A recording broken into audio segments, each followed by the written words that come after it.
Apakah manusia bisa menggantikan peran Tuhan dan menguasai seluruh galaksi ini? Jawabannya adalah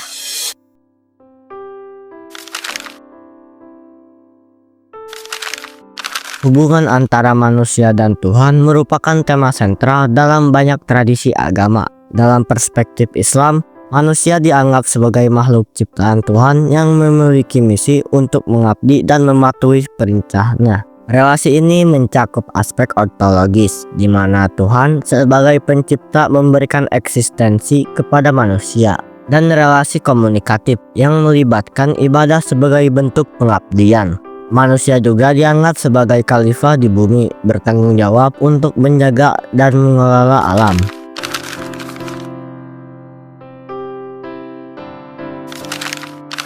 Manusia memiliki 3 keterbatasan, yaitu keterbatasan fisik, mental, dan juga keterbatasan pengetahuan.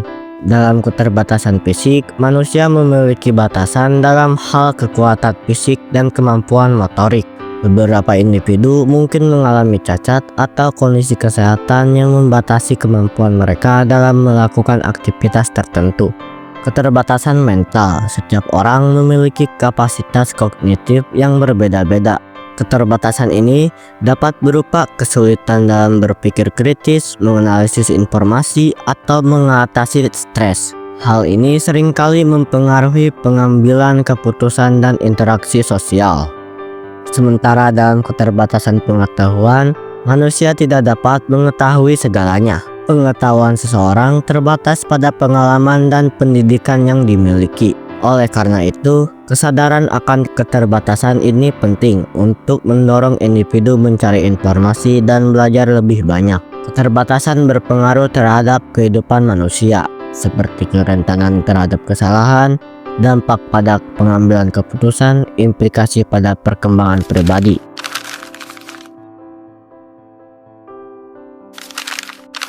Dalam banyak tradisi agama, hukum Tuhan dianggap sebagai pedoman moral dan etika yang diturunkan kepada manusia. Misalnya, dalam agama Kristen, hukum Tuhan sering diwakili oleh 10 perintah Allah yang berfungsi sebagai standar moral bagi umat manusia. Hukum ini bertujuan untuk mengatur hubungan manusia dengan Tuhan dan antar sesama.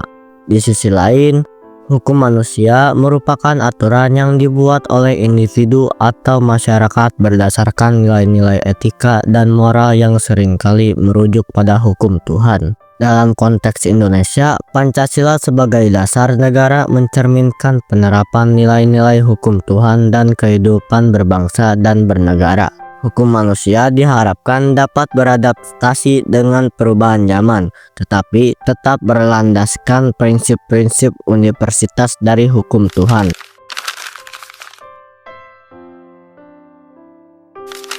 Satu, keterbatasan manusia. Seperti yang sudah dijelaskan sebelumnya, manusia memiliki keterbatasan, sementara Tuhan sering dipahami sebagai sosok yang maha sempurna, maha tahu, maha kuasa, dan maha pengasih. Sebaliknya, manusia bersifat terbatas, memiliki ego, keterbatasan pengetahuan, dan seringkali dipengaruhi oleh emosi. Jika manusia mengambil ahli peran Tuhan, kemungkinan besar akan timbul banyak ketidakadilan karena manusia cenderung bertindak sesuai kepentingan pribadi atau kelompok.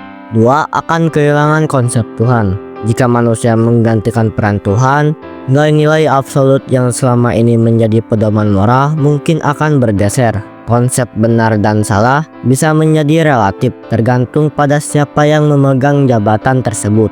Hal ini bisa menciptakan kekacauan moral karena manusia memiliki perspektif yang berbeda-beda. 3. Kuasa yang berlebihan.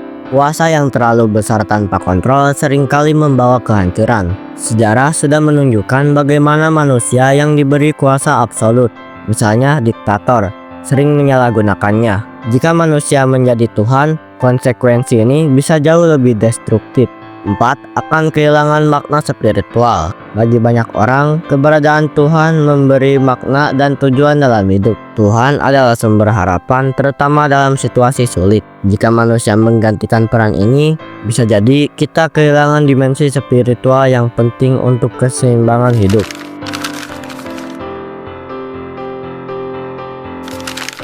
Dari sudut pandang teologis atau filosofis, banyak yang berpendapat bahwa Tuhan adalah entitas yang tak tergantikan. Manusia, seberapapun hebatnya, tetaplah makhluk yang terbatas dan bergantung pada sesuatu yang lebih besar dari dirinya.